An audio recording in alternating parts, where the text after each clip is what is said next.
예수 그리스도의 이름 받도록 축복하며 기도하옵나이다. 아멘. 사랑하는 성도 여러분, 사순절의 여정 가운데 이제 어제가 네 번째 날이고 이제 오늘은 주일입니다. 사순절의 끝자락에는 부활이 있는 줄로 믿습니다.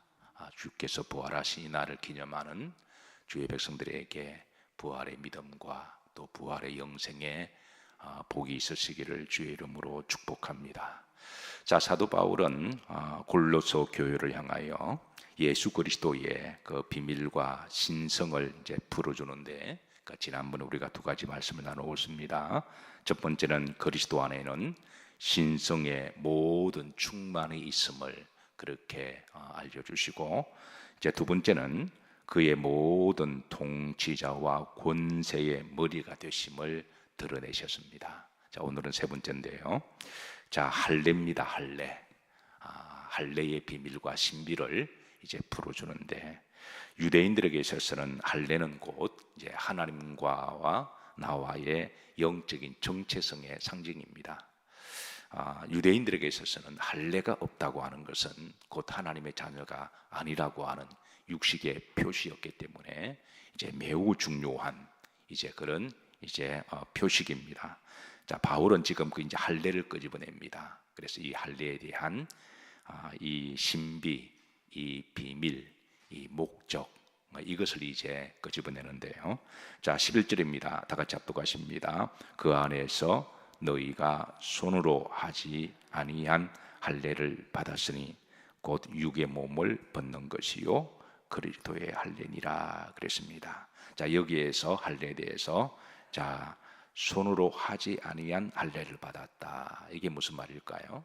아마 유대인들은 바울이 이 이제 할례에 대해서 이렇게 드러낼 때에 아마 고개를 좀 갸우뚱했을 거예요. 왜냐하면 할례는 기본적으로 사람의 손으로 하는 것이기 때문에, 그 부모가 자녀에게 태어난 지 8일 만에 이 아이는 하나님의 백성입니다. 하나님의 자녀입니다.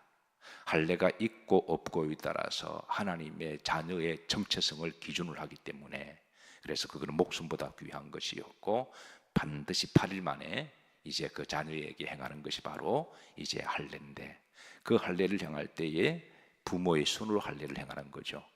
그래서 그런데 손으로 하지 않은 할례를 받았다. 이것 자체가 이제 유대인들에게 있어서는 이제 고개를 갸우뚱하게 만드는 거죠. 자, 그러면서 자, 이제 곧 육의 몸을 벗는 것이요. 이 말은 육신으로 한 할례를 손으로 하지 않는 할례를 통하여 이제는 자유하게 하고 완성하게 한다고 하는 것입니다. 그러니까 구약의 할례를 완성하게 하는 할례가 있는데, 그 할례가 뭐냐면, 자, 그 다음에 후름절입니다. 따라서 하십니다. 그리스도의 할례니라. 또 이게 무슨 말일까요?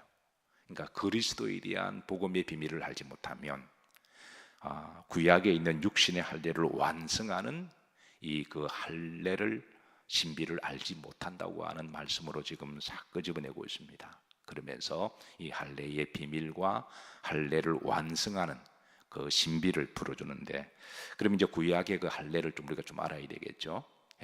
유대인들의 목숨보다 귀하게 여기는 2차 세계 나치 때에 그 나치 친위대들이 유대인들을 표식하는 증거를 바지를 벗겨 보고 확인했잖아요.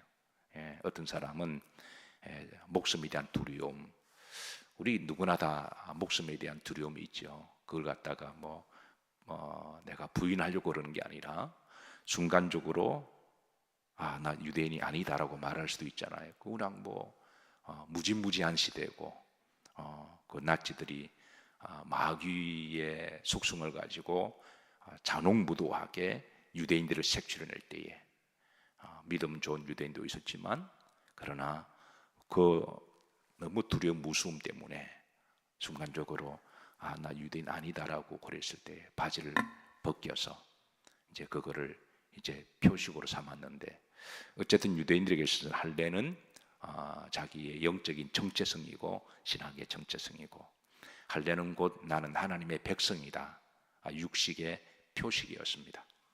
그 정도로 이제 중요한 건데, 자, 창세기 17장 10절로 구약에 보면 할례는 이렇게 시작합니다. 자, 중반절에 보면 너희 중 남자는 다 뭐를 받으라? 할례를 받으라. 이것이 나와 너희 후손 사이에 지킬 내 뭐다? 언약. 그러니까 언약이다. 이거는 언약이다. 너와 나, 너의 자손들, 하나님의 백성에 대한 정체성이다. 그래서 할례를 받으라. 그리고 이 할례를 방법도 말씀하십니다. 11절입니다. 너희는 뭐를 배우라? 표피. 표피는 남자의 생식기를 이야기하죠.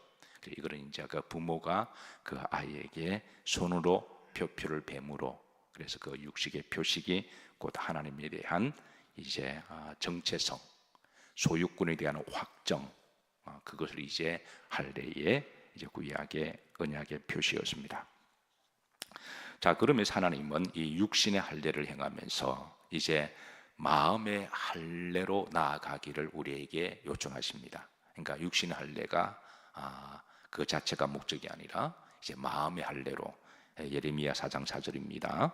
자, 중반절에 보면, 자, 너희는 스스로 할례를 행하여 너희 마음의 무엇을 베고 가죽을 베고, 그러니까 육신의 할례가 목적이 아니라 이거를 통해서 이제 마음의 할례로 그렇게 나아가라고 하는 거죠. 이거는 마치 이런 겁니다. 주일날 여러분들 육신적으로 교회에 오시잖아요. 몸이 교회로 오시는 거예요. 처음에는 교회를 몸으로, 신앙이 없을 때는 왔다리 갔다리 하다가 어느 순간에 마음으로 예배드리는 것, 그런 거죠. 우리가 육신적으로 기도합니다. 어제 직분자 교육이 있었습니다. 집사님들, 권사님들, 장로님, 예비 후보자들 교육을 했는데, 이제 그래 기도도 강조하고 예배도 강조했습니다. 우리가 직분을 받으면 직분의 무게 때문이라도 그게 이제 우리가 예배도 드려야 되고 기도도 해야 되겠죠. 그 직분에 대한 무게 때문에.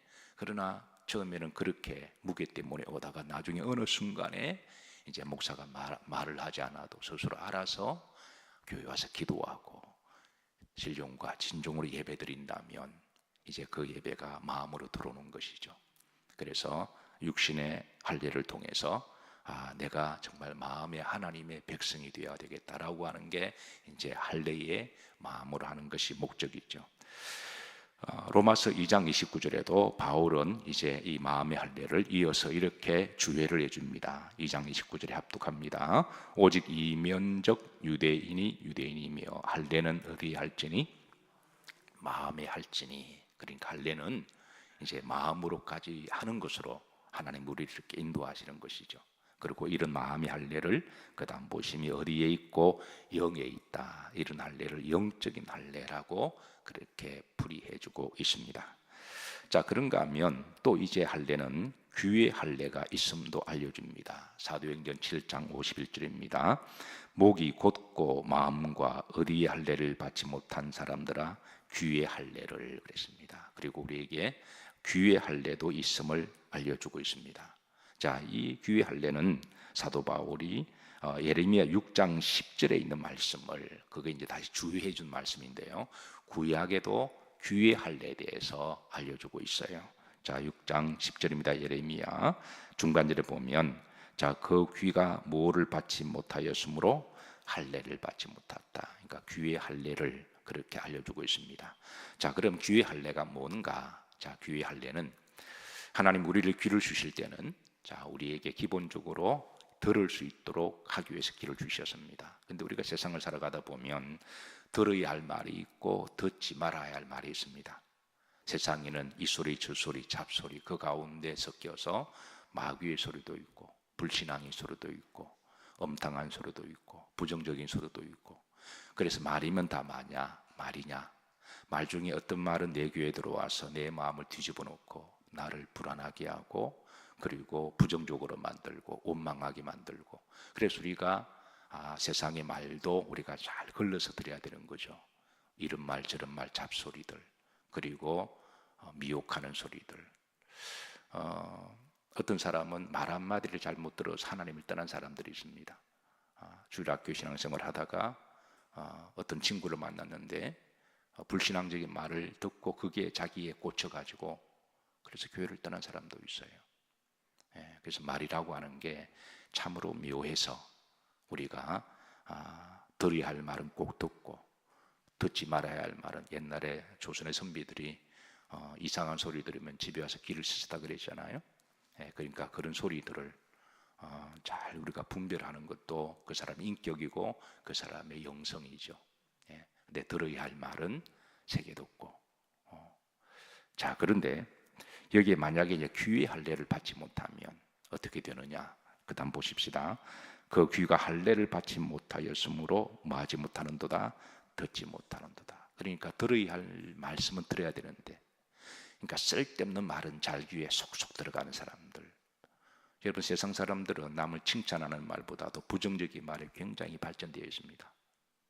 욕하고 부정적이고 안 좋고 뭐 그런 말들은 그냥 속속 잘 듣고, 남을 칭찬하고 축복하고 위로하는 말은 그냥 무시해버리는, 그게 이제 세상 사람들의 귀의 특징이죠. 근데 우리 그리스도인들은 이제 그런 세상적인 말, 부정적인 말, 이런 잡단, 쓸데없는 소리, 그런 거는 가급적이면 잘 거르고, 그러나 반드시 들어야 할 말씀이 있다면 예수 그리스도의 말씀입니다.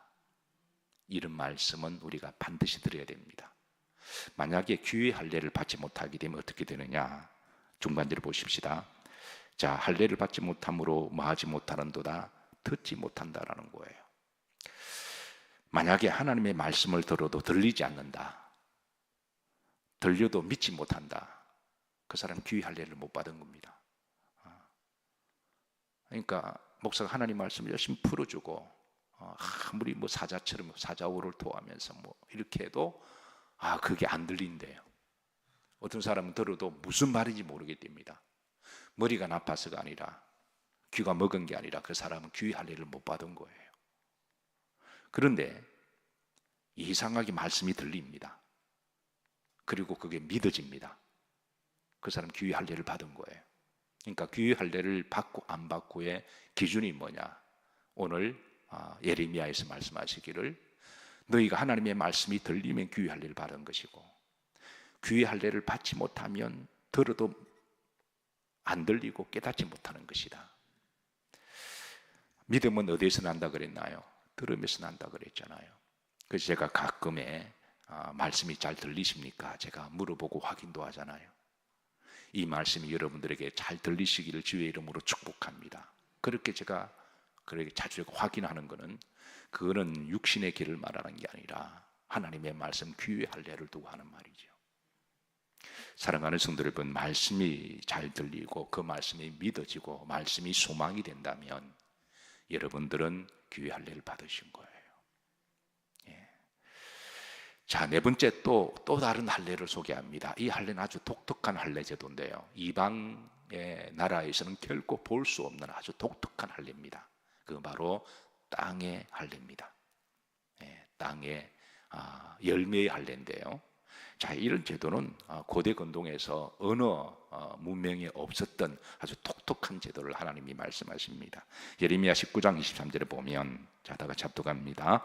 너희가 그 땅에 들어가 각종 과목을 심거든 그 열매는 아직 할례를 받지 못한 것으로 여기되 곧 3년 동안 너희는 그것을 할례를 받지 못하는 것으로 여겨 먹지 말 것이라. 그러니까 땅에 과목을 심어서, 곡식을 심어서 열매를 맺습니다. 그런데 열매를 맺으면 3년 동안 맺은 열매는 할례를 받지 못한 열매라고 말씀하시는 거예요. 그리고 그 열매를 먹지 마라. 농부 입장에서는 여러분, 그게 큰 소득을 보게 하는 거죠. 땀 흘려 수고해서 씨앗을 사서 뿌렸는데 그게 열매를 맺은 그 열매의 수확 기쁨과 먹고 파는 또 생활돼야 돼. 근데 그 하나님은 3년 동안에 그러지 말라는 거예요. 이거는 농부의 대단한 헌신이 필요하기도 하고요. 또 이게 무슨 말인가? 그 영적인 이유를 알아야 우리가 뭐를 액션을 할 수가 있는 거죠. 그 돈의 문제가 아니라 하나님이 왜 그렇게 하시나요? 왜 그렇게 이 소중한 이 소산을 먹지도 못하게 하시고 팔지도 못하게 하시고 그걸 할례받지 못한 열매라고 부정하게 여기시는지.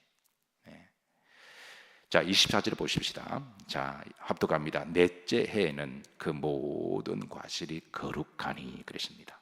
그러니까 네 번째 맺는 열매는 거룩하다 그랬습니다.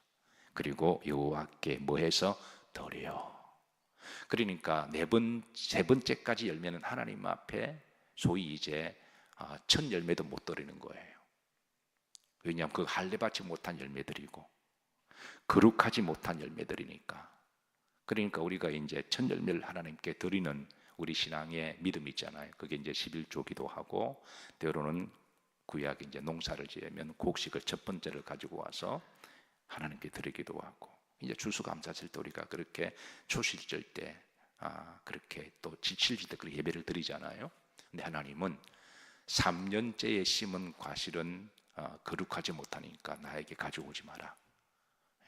그러니까 이거를 영적을 통해 주시고자 하는 이게 의미가 뭐냐라는 거예요.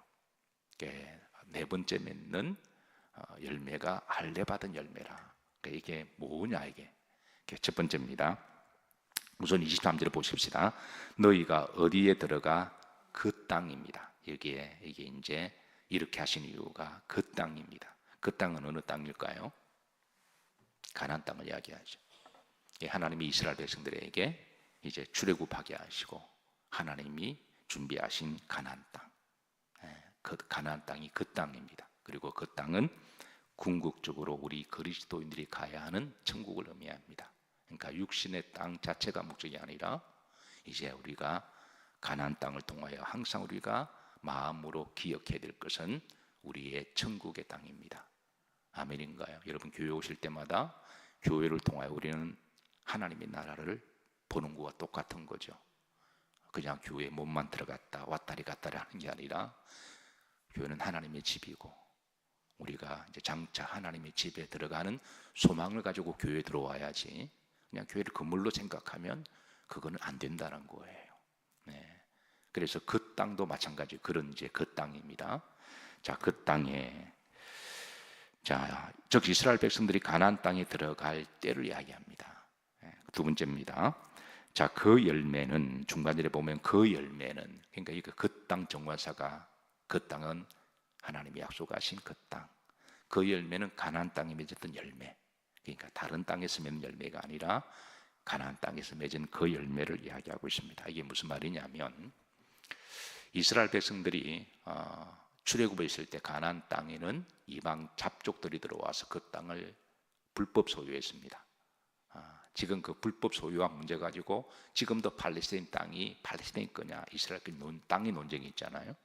원래 그 땅은 하나님이 아브라함에게 주신 땅이잖아요. 근데 하나님이 그 아브라함의 후손들이 이제 애굽으로 잠깐 내려갔을 때 그 땅에 그 이방 족속들이 블레셋 족속이나 이방 잡족들이 들어와서 불법으로 점유하고 소위 렌트도 안 주고 그냥 저들이 막 사용한 거예요. 세를 준 것도 아닌데 저들이 막 그냥 잡초처럼 들어와서 그 땅을 무단 점유하면서 그 땅에 별짓을 다 했습니다. 우상 숭배하고요, 음란한 짓하고 살인하고 사람 죽이고 그 땅도 이렇게 흠뻑 죄를 먹은 거죠. 땅도 타락했고 그 땅의 사람도 타락했고 땅도 우상 숭배하고 땅도 범죄하고 땅도 죄를 지었습니다. 그래서 하나님이 주신 그 땅도 거룩한 땅이 되어야 되는 거죠. 그 땅도 죄사함을 받아야 되고요. 왜? 하나님 주신 땅은 거룩한 땅이니까. 그 땅도 깨끗함과 거룩함 용서를 받고 그리고 용서받은 그 땅에 하나님 주시는 축복의 열매를 맺고 그 평화의 땅 그리고 기쁨의 땅 우상 숭배하지 않는 땅 그 땅에서 거룩한 백성들이 하나님이 거룩하게 살아가도록 행복하게 사도록 하나님 그렇게 약속하신 땅이 바로 가나안 땅이고 바로 그런 땅에 이제 궁극적으로 우리 천국을 예표를 하고 있습니다. 그래서 그 땅은 이미 죄로 우상으로 오염된 땅이니까 하나님 이스라엘 백성들이 너희들이 가나안 땅에 들어가면 그 우상의 땅을 청산하고 그래서 그 땅에 곡식을 심을 때 3년 동안 맺는 열매는 우상의 씨들이 열매를 맺은 거니까 아깝다고 할지라도 그 땅은 하나님 앞에 드리지 못하고 그리고 네 번째 맺는 열매부터 할례 받은 열매를 여기고 하나님께 가져와서 예배도 드리고 제사도 드리고 물도 드리고 너희들이 먹기도 하고 또 피가 되고 살이 되라고 하신 그 이제 땅의 할례가 바로 오늘 레위기에 주신 말씀입니다. 이거는 마치 이런 거죠. 예수님을 믿기로 했습니다. 예수님 믿기 전에는 집에서 우상 숭배했습니다. 그러면 그 가정에서 옛날엔 신주 단주도 모시고 저희 집 옛날에 그랬거든요. 옛날에 주님 믿기 전에 집에 부적도 있고 진주단지도 있고 우리는 그걸 유교라고 생각했고 양반이라고 생각해서 더 사명감을 가지고 야 우리는 족보 있는 뺄이 있는 집안이다. 그 이상한 식으로 교육을 받아가지고 그걸 가지고 그걸 그렇게 또 그렇게 생명처럼 생겼습니다. 그럼 주님을 믿기로 했으면 그 집에 있는 그 집은 거룩한 집이고 거룩한 사랑하는 가족들이 사는 패밀리가 되잖아요. 거룩한 영이 임하고 거룩한 생각이 있고 하나님이 믿는 가정으로서 그럼 그 집에 있는 신주도 다 없애버려야 되는 거죠. 부적 다 찢어버리고 불태우고 신주단지 없애버리고 그 외에 그 집은 믿는 사람들이 사는 거룩한 공간이니까 거기에서 술판을 벌리서도 안 되고 도박을 쳐서도 안 되고 왜? 그런 거룩한 집이니까 행복한 가족들의 공간이잖아요. 예배드리고 기도하는 곳에 싸움이 있어서도 안 되고 분쟁이 나서도 안 되고 가족들끼리 머리 찧어뜯고 울어서도 안 되고 왜? 그 땅은 이제 하나님 믿는 사람들이 살아가는 행복한 거처니까. 그러니까 그 가정도 소위 이제 믿음의 가정 할례를 받아야 되는 거죠. 그래야 그 가정이 여러분 하나님이 가정에 복을 주시고 그 가정이 물된 동산의 복과 같은 장소가 되는 것이죠. 예, 마치 가나안 땅이 그런 거예요. 하나님이 이제 내가 너에게 주는 그 땅은 너희들이 네 번째부터는 뿌려도 열매를 맺을 것이고 그 거룩하고 행복한 땅에서 건강하게 자라고 그 땅이 범죄가 없고 그 땅에 살인이 없고 그 땅에 우상숭배가 없는 땅. 예, 하나님이 그래서 그 땅의 할례를 그렇게 명하셨는데 우리가 그것을 안다면 이 얼마나 축복인가요? 예, 그 소산이 아까운 게 아니라 그리고 세 번째 다시는 그 땅에 우상 숭배하거나 죄악이나 폐역하거나 살이나 강도 이런 걸 하지 말라는 겁니다. 그 땅에서 멱살 잡고 싸우고 죽이고 전쟁하지 말고 왜? 믿는 사람들이 사는 땅은 거룩한 곳이니까 하나님의 평안이 있고 평강이 있고 축복이 있고 예, 축복을 받는 땅. 그래서 하나님은 땅의 할례를 그렇게 하라고 말씀하신 것이죠. 자, 그리고 이제 바울은 이런 할례를 이제 궁극적으로 풀어줍니다. 다시 골로새 2장 11절입니다. 자, 이제 너희가 손으로 하지 않은 할례, 그동안 손으로 할례를 했지만 그러나 이것을 이제 육의 몸을 벗는, 그러니까 구약의 할례를 다 완성하는, 자유케 하는 이제 할례의 최종적인 영적인 할례를 우리에게 인도하는데 곧 누구의 할례다? 그리스도의 할례라는 거예요. 예, 그리스도의 할례 안에서 구약의 모든 할례를 완성하는 겁니다. 구약의 할례가 필요 없다가 아니라 그리스도의 할례의 영적 의미를 알지 못하고 구약의 할례가 필요 없다. 이거는 아닙니다. 그리스도의 할례를 알지 못하면 구약의 할례를 지켜야 됩니다. 그런데 그리스도 할례 영적 의미도 알지 못하면서 우리는 율법적으로 지킬 필요가 없다. 이건 또 뭔 소리예요? 그거는 본질을 알지 못하는데 그거는 비본질도 갖다 버리면 안 되는 거죠. 비본질의 의미를 알아야 본질을 지키는 거고 본질을 알아야 비본질을 초월하는 거잖아요. 그런데 본질의 의미도 알지도 못하면서 무조건 교회 몇 번 다니고 자유한다. 이건 또 이상한 논리거든요. 그래서 우리가 본질을 알 때 비본질을 자유하는 거지.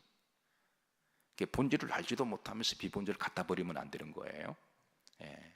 그래서 구약에 여러분 할례도 필요한 겁니다. 그러나 본질을 알면 구약의 할례는 자유하는 거예요. 지킬 필요가 없습니다. 예. 그림자와 실체를 알기까지 그림자는 필요합니다. 근데 실체가 드러나면 그림자가 더 이상 중요한 건 아니잖아요. 근데 실체를 알지 못하면서 그림자까지 지워버리면 이거는 실체를 어떻게 우리가 알아가요? 네, 그래서 그런 점에 있어서 구약의 말씀도 우리에게 매우 중요한 말씀입니다. 그래서 이제 곧 육의 몸을 벗을 수 있는 사람은 그리스도의 할례를 아는 사람, 완성하는 사람. 예. 자, 로마서 2장 28절에 보면 자, 바울은 이런 이제 할례의 비밀을 드러내면서 자, 합독합니다. 무릇 표면적 유대인은 유대인이 아니요 표면적 육신의 할례가 할례가 아니다. 그러니까 구약의 육신의 할례는 이제 진짜 할례가 아님을, 그러니까 누구 안에서 할례가 완성되느냐 하면 그리스도 안에서, 이 그리스도 안에서 완성된 할례를 우리가 마음의 할례, 영의 할례. 왜 우리가 주님을 영접하면 주의 영이 내 속에 들어오시잖아요.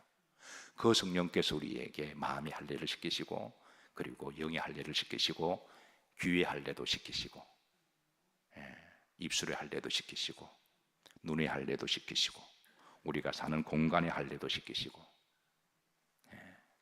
그래서 하나님께서 우리를 이제 하나님의 정체성의 참 자녀로 우리를 그렇게 인치시고 만들어 가시는 것이죠.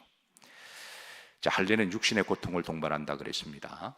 육신의 고통은 피 흘림을 드러냅니다.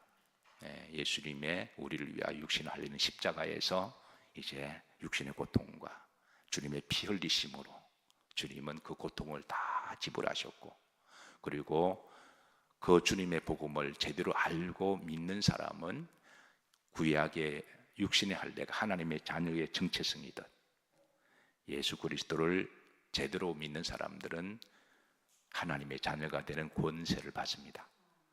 그래서 예수님을 믿는 것이 곧 하나님의 자녀에 대한 정체성이고, 그 표식으로 성령의 인을 쳐주셔서 그 성령께서 내 속에 들어오셔서 우리를 할례 받은 사람으로 그렇게 만들어 가신다고 하는 것이죠. 이 할례의 비밀과 신비가 믿는 자들의 심령 가운데 함께 하시고 또 그렇게 할례 받은 성도로 살아가시기를 주의 이름으로 축복합니다.